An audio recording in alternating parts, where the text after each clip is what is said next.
de Zaira a la pista. Este fue el primer lugar donde Fernando estuvo entrenando con los monocrotas hace ya tantos años. Luego llegó a lo más alto en la escuadra Ferrari.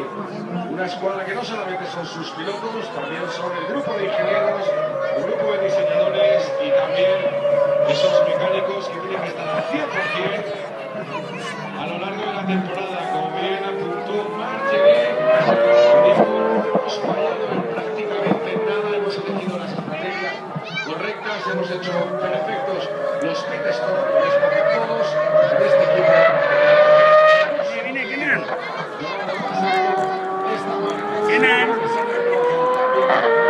Viene, corre. han estado luchando hasta el final por el campeonato del mundo. Estos coches sin limitaciones, pero como los F1 vivientes, de las vueltas.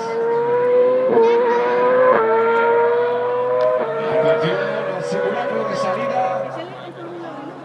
Mira, veo cómo está el semáforo en rojo. Semáforo en rojo. ¿Ves el semáforo cómo está en rojo? Vamos a ver. Llegan los dos pilotos oficiales. ¿Preparados? Semáforo en rojo para la salida. ¿En rojo?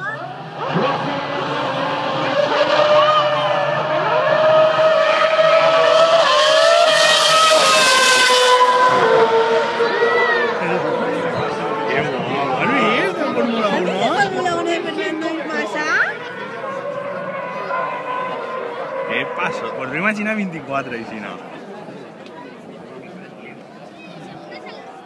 Andiamo a vedere le carrere, cariño? Prendo la linea Nacho dalla cabina di commento per commentare questi giri veloci con Felipe Massa e Fernando Alonso. Subito Fernando ha effettuato la partenza per il surriscaldato dei pneumatici Pirelli in questo start e siamo Espera, que el papá está grabando. in questo momento al comando Felipe subito facendo il passaggio, ma ripeto è un grande gioco ormai la transizione per queste finali mondiali, per i due piloti individuali che si scambiano le posizioni in questa che è una gara dimostrativa. Sarà importante, vorrei sottolinearlo, evidenziare anche il grande lavoro della squadra.